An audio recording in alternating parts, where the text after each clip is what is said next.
بطلة العالم للخطابة والإلقاء في عام 2018 رامونا سميث ضيفة في لقاءات لسن.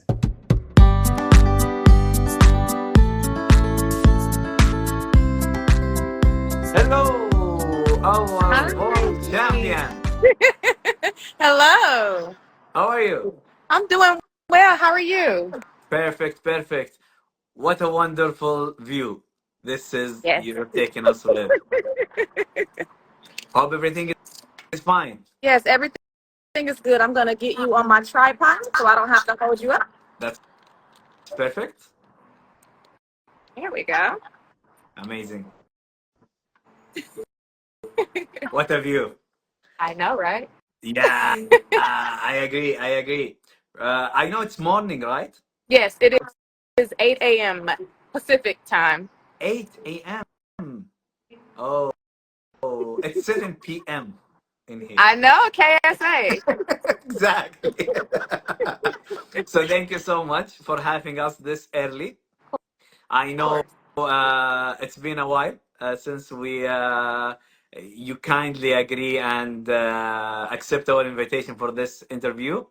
It's a pleasure to speak and to interview one of the best speakers in the world. Personally, one of those who I'm not gonna tell you. Somehow I steal some of your techniques, but it's fine. I believe it's okay. So it's a pleasure to have you in behalf of Lasin Toastmasters Club in Jeddah, from all members and the team behind this. We thank you for accepting this invitation. Of course. Thank you. Welcome. So, Ramona, we will not wait. We will just go directly to it. Ramona Smith. Usually we say Ramona Smith, world champion of 2018. But if I want to ask Ramona, describe yourself in 5 words, what those words would be? I would say ambitious Ambitious. and fun, Okay. passionate, ambitious, fun, passionate, resilient, and excellent. And excellent. Oh, nice. Beautiful. I love those answers. But as the last interview with the Toastmasters International President, I told her her interview would be a competition, some way of a competition. But in your case, it will be a table topic. Oh, okay. So let's go for that. Okay. I want to ask you if your journey is about a song, or let's say we will have a theme song for your journey since you started up to now, what that song would be. It will absolutely be "We Are the Champions" by Queen. Absolutely. Okay. I loved it. I love that song. It's what verse of it that you love the most? That you believe this is you. I like the part where he talks about how he's had sand kicked in his face, but he still won't lose. He'll never give up. So that may be like the second verse, I believe. And he just talks about no matter what negativity comes my way, no matter what hardships, I am still going to claim that I am the champion of the world. And you are the champion of the world. I was a champion before I had a trophy.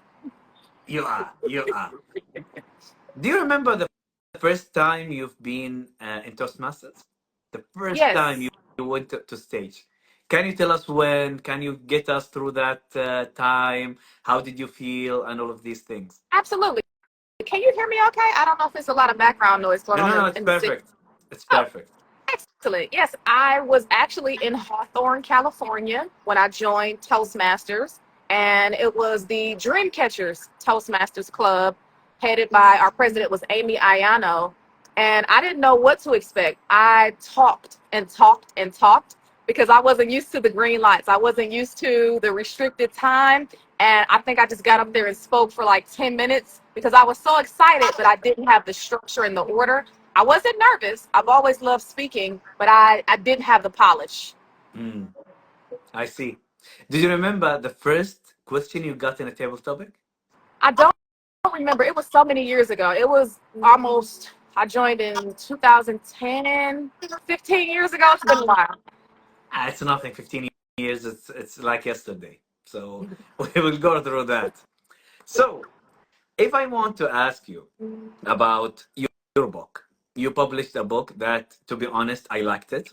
I went through it. I loved the tips of it, and we might go through some of the tips in there. But if I want you to choose 3 tips of those 10 tips that you provided in the book, which I encourage everyone to get it. They will find it's an ebook. It's a nice book to purchase. What those 3 tips would be, and we will go from that to the other questions. I love the part about dressing to impress, dressing for success, because when we look good, we just feel better. When you are in front of an audience, or even maybe if you're having a bad day, you put on something nice. For ladies, you put on your makeup. For guys, you get your beard and your mustache trimmed up, put on a nice shirt, make sure you're looking good. You just feel better. So definitely dressing to impress. Next is that call to action at the end of your speech. Always want to have a call to action. That's something that a lot of people are missing in their speeches. You give this outstanding speech and maybe you touch their hearts and it's full of emotion, but they don't have any homework. What's the takeaway? What's in it for me? That radio station that we all love to tune into, WIIFM. What's in it for the audience? After they listen to you for 5 to 7 or 10 to 12 or 20 minutes or more, what is the call to action? What is the takeaway for the audience? And finally, let's see. I'm pretty sure I talked about organization. No. Practice. Practice. Practice. A lot of people who have a natural ability to speak or who have a strong passion to speak, they don't practice enough. We want to get on stage and, I'll wing it, or I'll just do an impromptu take on it. I'll speak from the heart. You practice until it hurts. I see. We got someone told us that you practice until your muscle remember your words. You have to practice a lot, especially when you're competing. It is all about perfecting as to the best of your ability, doing that speech and knowing it front to back and owning it and merging with it and becoming one with the speech. And you cannot do that if you don't practice enough. If we are speaking about the practice, I believe so many techniques is going with practices. Some people they try to practice in front of people. Some they're trying to practice with themselves. Some they record themselves, which sometimes they do, and it feels a little bit awkward. But what's the what is the technique that you might recommend, and you see that is more profitable or can give you a good outcomes out of it? The thing about public speaking is it's a skill, but it's also an art. It's a skill, but it's also an art. When you give someone a paintbrush, you can guide them and you can encourage them, but everybody is going to have a different style and a different flow. Some Mm. people don't like to memorize their speeches verbatim. Some people like to do bullet points. Some people have different story markers in their mind. As you mentioned, some people like to record themselves. Some people don't. I would recommend, depending on the engagement. So it depends on the type of speech that you're giving. Some things require a little bit more energy and effort, while others not so much. So this interview, I didn't have to practice for that because you're probably going to ask me questions that people have asked me many, many times. I don't really have to practice for that. But if I'm giving a keynote speech to a corporation or a keynote speech to an organization, I want to practice that. So for me, I like to outline my speech first, outline it, introduction, body, conclusion, and then I write out the entire script, and then I memorize the script. I memorize the script, and then I add the choreography to it. I don't necessarily record myself, but I will practice in the mirror. Mm. That's my way. What do you think your image in the mirror would tell you after you finish practicing? Do it again. Do it again. That's a good one. I believe this might take us to one of the tips that personally I usually recommend people to look at it, pay attention to it, because I believe so many people don't. give it more huge attention, which is study your audience, Yes. analyze them, and that tip was so great, so important. And the fun part of it, you even in another tip, you ask the person who's disagreeing with you, you know what? Just stop, go back to that step, and after you analyze it, understand it, come back to wherever you are in that book. What would like us to remember? How you might encourage us to go in analyzing the audience? Well, the first thing is asking those questions before you have a speaking engagement, or before maybe you want to attend a new Toastmasters Club meeting online virtually. Ask the questions. What do most of your members or audience members do? Are they mostly in a specific profession? Are they mostly all interested in a certain type of hobby? Ask the right questions so that you can get to know more about the audience. Ask yourself, what do they already know? So that you don't go in and continue repeating the same information over and over and over. So asking the event coordinator if it's a bigger event, or asking the club president or the vice president of education if it's a Toastmasters event, what type of members do you have? So ask them the right questions. And then for me, at the semifinals, I knew that was going to be a very similar crowd to the finals.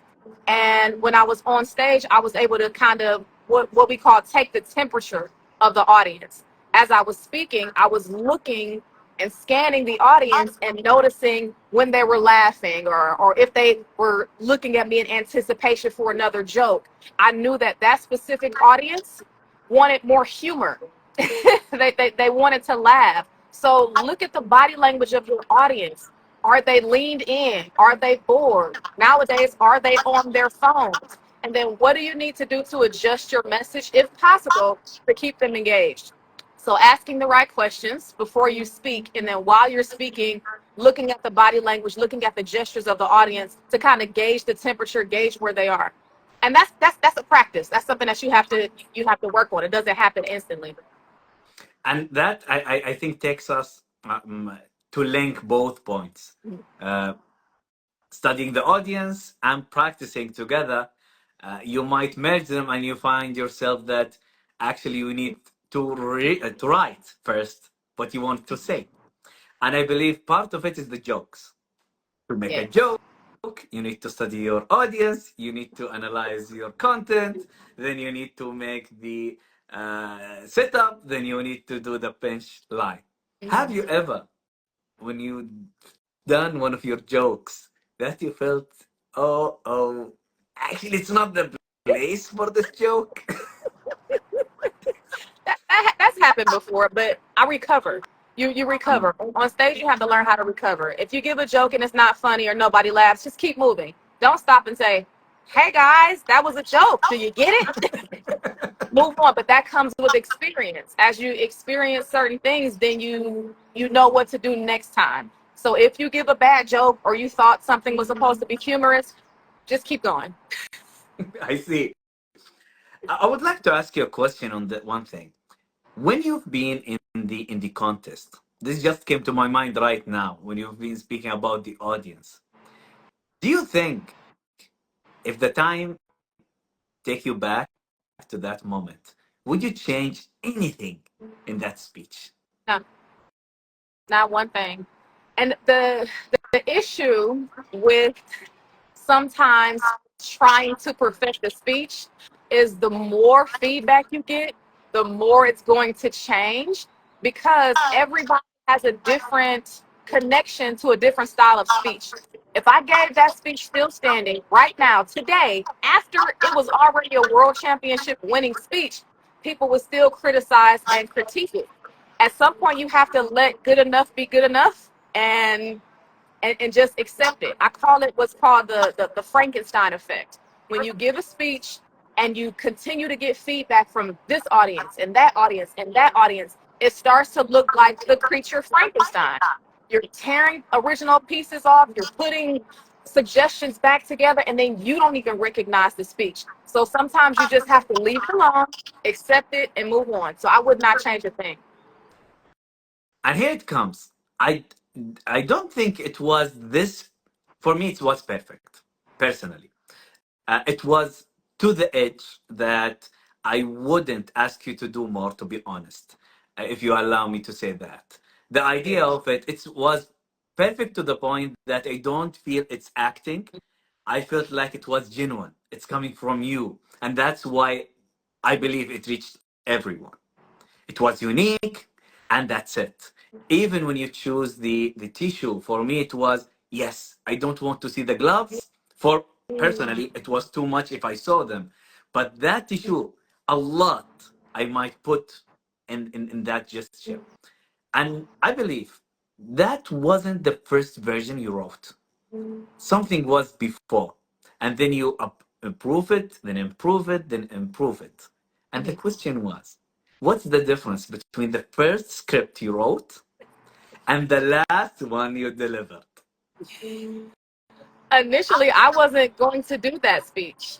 I had another speech that I had written. Once I won at the district level, I had created a speech.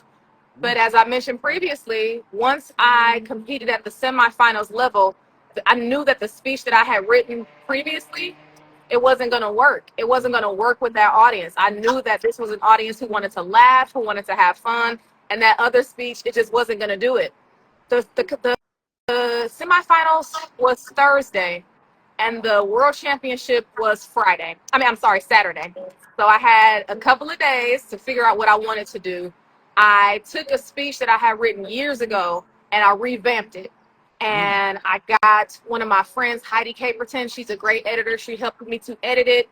I met with some of my fellow Toastmasters and they gave me ideas. And we generated this brand new speech in just a little under 24 hours. Wow. So Still Standing, it was kind of birthed from a previous version of a speech, but those are two different speeches. So I didn't really have an original script to really edit too much because it was kind of a brand new creation. So it's like a phoenix. What did you say? Phoenix. You just got one of your speeches out of the graveyard and brought it back to life. Yes. That by the way, I believe this one also happened to one of the champions, Muhammad Al Qahtani. He was speaking like he didn't even expect to win in the semifinals. When he won, he was like surprised that I need a speech for the final. Then he Yes. started working on his speech. That takes me to something. Isn't that is have a conflict to the practice part, to the work in your script, take time to your speech before you go to the contest.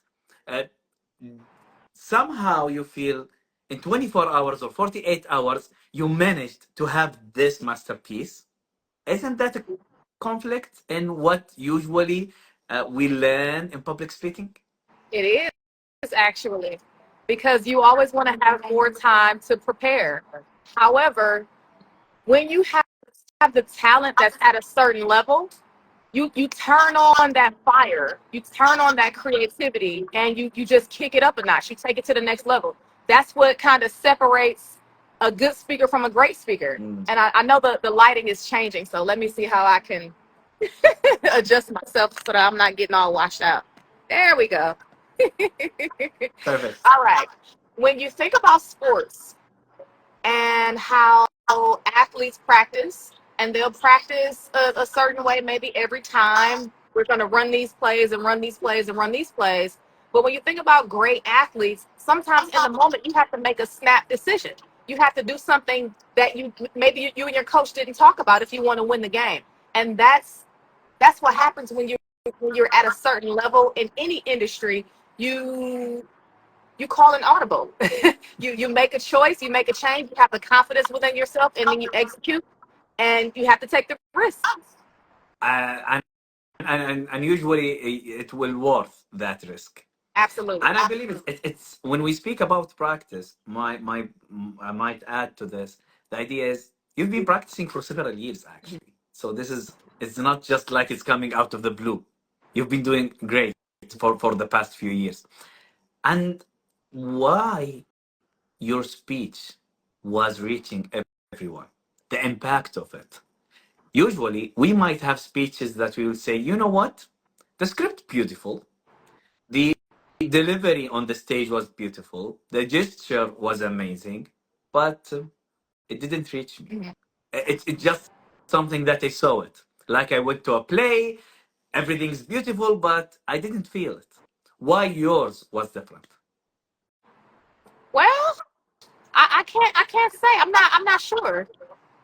I think sometimes you just say the right thing at the right time, Mm. and sometimes it's just your time. Honestly, I don't have that answer, but if I had to try to explain it, it would be maybe choosing a universal topic, because everybody can relate to overcoming obstacles. Everybody can relate to some form of failure, and everybody can relate to being knocked down and picking ourselves back up, no matter if it was something seemingly trivial or if it was something devastating. So overall, I think it was just the universal message of resilience.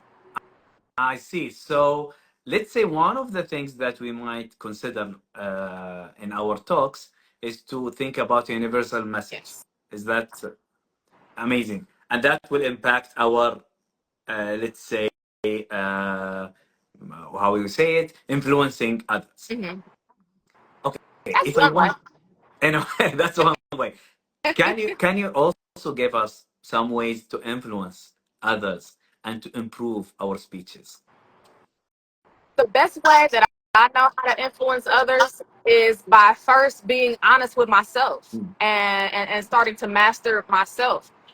One thing that I know that resonates with others is if you have confidence within yourself and you really believe in yourself and you are, as you mentioned earlier, genuine and authentic towards yourself. I can't teach you how to be a confident speaker if I'm not a confident speaker. I can't teach you how to be a resilient individual if I'm not resilient. I can try, I can kind of fake it till I make it, but people are going to be able to see through that. The best way for you to influence others is to start to master yourself. I see. But in this way, if we want to take it, do you think it's easier to reach people through humor or through drama or tragedy? That's a tough one. I think it should be a mixture of both. And Mix of I both. was, yes, I was thinking that when you were asking me why my speech kind of resonated more than the other speeches that year.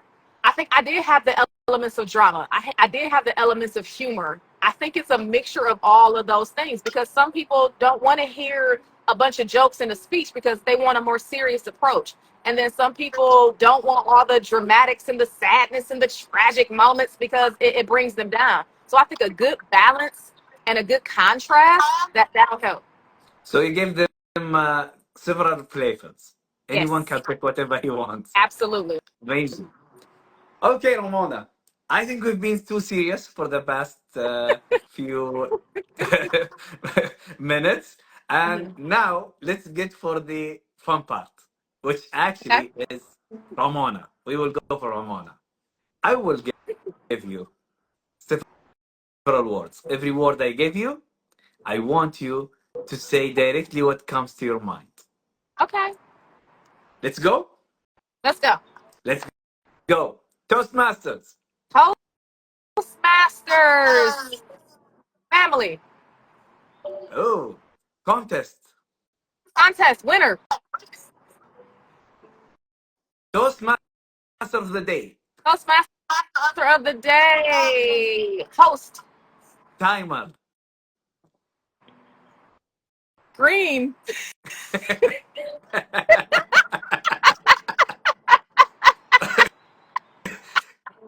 Club president. Leader.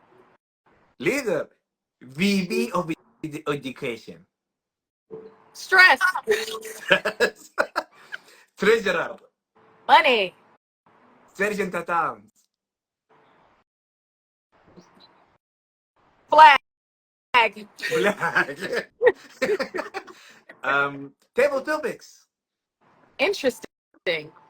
Houston, Texas. Hot. Hi. I love the place, by the way. Oh, I'm actually in see, LA now. you're in Houston right now. I'm in Los Angeles. In Los Angeles.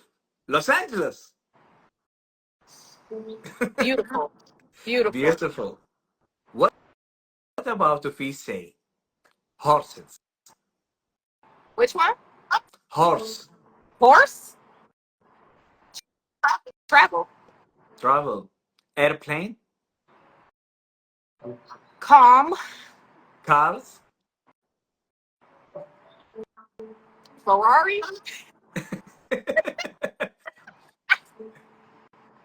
Muhammad Ali Clay. Which one? Muhammad Ali Clay, the boxer. Oh, Muhammad Ali. Power. Power. Mike Tyson. Woo! Dominant. Dominant. Ah, I love that.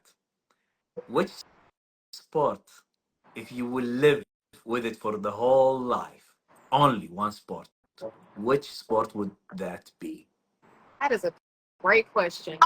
I would go with basketball. I don't play, but my son is a really great player, and my favorite player is Kobe Bryant. So I would go with basketball. So Kobe Bryant, not Michael Jordan.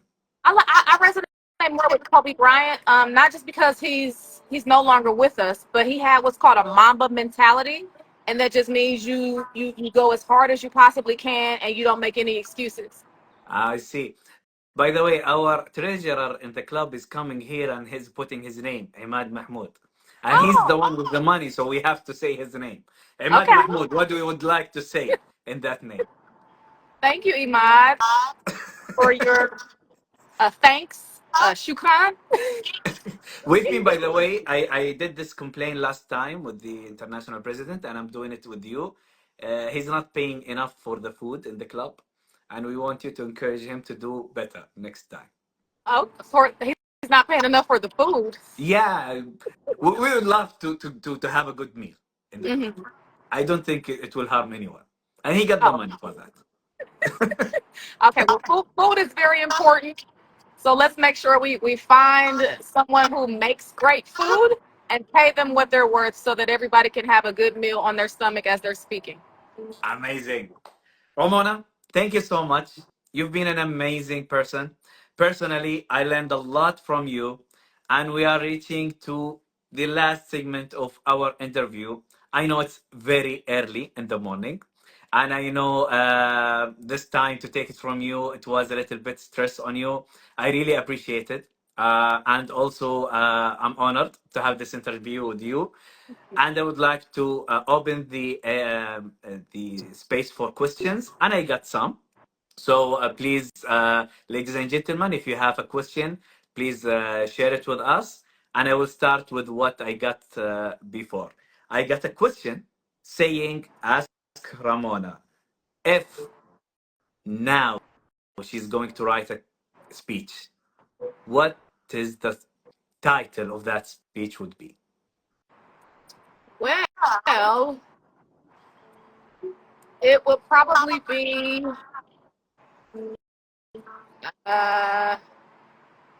go climb a mountain. Go. Excuse me. Go and climb a mountain. Can I ask why this title? The more we get outdoors, the more we can see the world from a different viewpoint. And I actually climbed a mountain the other day, the Vertigo Mountains out here in Los Angeles. And everything that I was thinking about, from career to family to business, it all went away when I was 2,000 feet above the noise, when I was breathing in a fresher version of the air. We have stressful lives. We have a lot going on in our lives, and sometimes we just need to take a break and remember what's very important. Getting our minds off of the daily hustle and bustle, taking time to relax, taking time to move our bodies and get back in nature. That'll help us put a lot of things in perspective and bring us back to that level of peace and calm that we want to get to, so that we can be even more creative and productive and not so mean and rude and unkind. I love that answer. I would try to climb a mountain next time, to be honest. We got a question saying, how do you prepare yourself before a speech or before going up on stage? What's the mentality behind it? Would love to know. The first thing is preparing the speech. I have to make sure I know what I'm going to say before I get on stage. And once I have the confidence to know my content, the mentality is you're ready. You're ready. Do what you know that you came here to do. It's not about you. Be a vessel and be a vessel of this message that's going to inspire or motivate, entertain, or persuade. So I'm just, the more prepared I am in advance, the more confident I am. I know the formula that I have for confidence is preparation plus knowledge. So preparation plus knowledge equals confidence. And I just tell myself, you prepared, you're ready. It's not about you. Be a vessel to deliver this message. Amazing answer. I might take some question out of your answer, which is you get a knowledge that is you're good at it. Some of us in sports, some of us in their careers. How you can transform that knowledge in a language that others can understand? How do you transform that knowledge in a language that other people can understand? I think some things don't need translation. I don't think greatness needs translation. I don't think that when you see a great athlete, because I don't even play basketball, I don't know the fundamentals, I don't know how to slam dunk, but I know when I see something amazing, my spirit automatically knows that there's something different about this person. There's something that he has been born with, or that he's studied or practiced, and now he's putting that, as you mentioned, he's putting that knowledge into the physical form, or he's putting those gifts into the physical form, so I can see it without really knowing what it is. I think some things don't need to be translated. Beautiful. Greatness don't need to be translated, we might say. Amazing. It's a universal understanding. I loved it. We got a question saying, are there books you read for knowledge? Ooh, I'm reading right now Atomic Habits by James Clear. Oh my goodness, that's such an amazing book. And as far as public speaking, there's a book by, her name is Nancy Duarte, and it's called Resonate. And she gives us strategic storytelling techniques. What else? I love this book called The Alchemy by, I believe his name is Paulo Coelho. And I just believe readers are leaders and leaders are readers. And if you want to continue growing your knowledge, you should be reading a couple of books every month. Amazing. Our treasurer is asking a question. What Toastmasters made difference in your life? Toastmasters has changed my life. Even before the World Championship, Toastmasters gave me the structure that I needed to be a better speaker. As I mentioned, when I first joined, I was talking. I would go past the red light. But now I value people's time. I can make a strong impact in a shorter amount of time. I know how to organize my speech. I know how to give different types of speeches because of Toastmasters. And of course, 2018, it just changed my life. It took me all over the world. It gave me a title that is well respected everywhere I go. And it gave me the ability to help teach other people what I love. Amazing.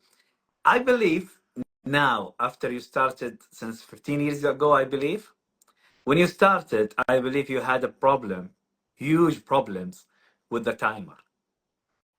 Yes. And that relationship was bad. If I ask you about your relationship today with the timer in the clubs, how is it now? Much better. Much better, because I have a guide. When I see that red light, it's like, stop. Just stop. Now, I am giving grace because of the title of world champion. So sometimes they'll let me go over a little bit longer, but I don't try to abuse that. So I have more respect of time because of the green, the yellow, and the red. So I believe that's why the green is your thing. Yes. We got also a question saying, how did you feel? There was a fly. There was a fly. It's coming to join us in the live. Yes. How did you feel the moment you were announced as the Toastmasters champion, and how has this achievement impacted your personal journey and your Toastmasters experience? I will never forget that moment because everybody at that level is amazing. Every year when you reach the world championship stage, they're the best speakers in our organization and some of the best speakers in the world. So when they called my name, I was shocked. I was happy. I was overjoyed. I was ecstatic. It was a moment that I would never forget because there was so much history made that year. I was only the 5th woman to win at the time. I was only the second known African American woman to win at the time. That was the first time 3 women took first, second, and third place with a woman international president, Lark Doley.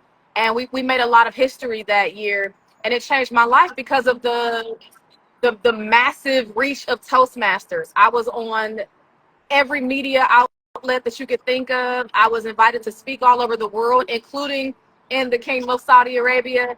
And it just gave me a chance to travel and to spread the news of Toastmasters and public speaking and leadership. 2018 was dominated by ladies. Yes. No one can say anything.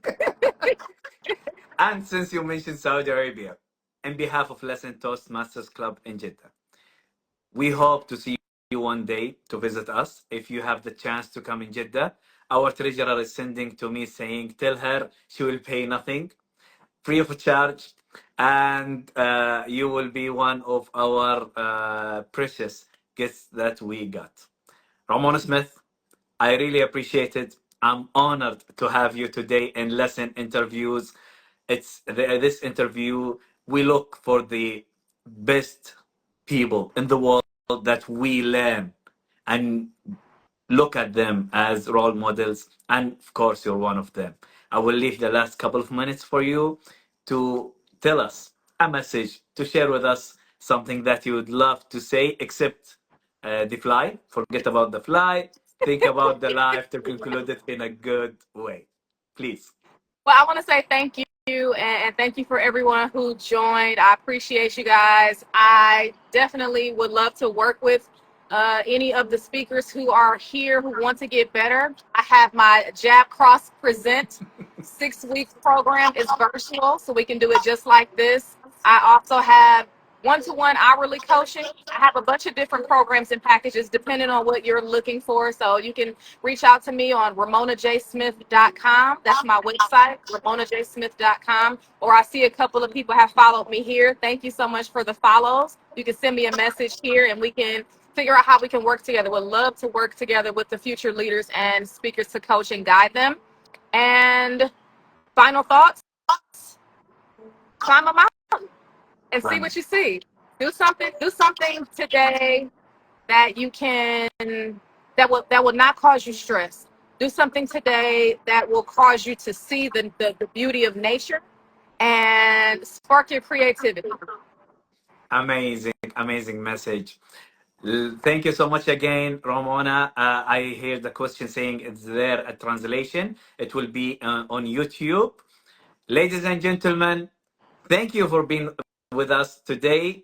Thank you, Ramona Smith, the world champion of 2018. I wish you a pleasant night or an amazing day if you are in LA. Thank you. See you Thank you. and bye-bye. Thank you. Bye.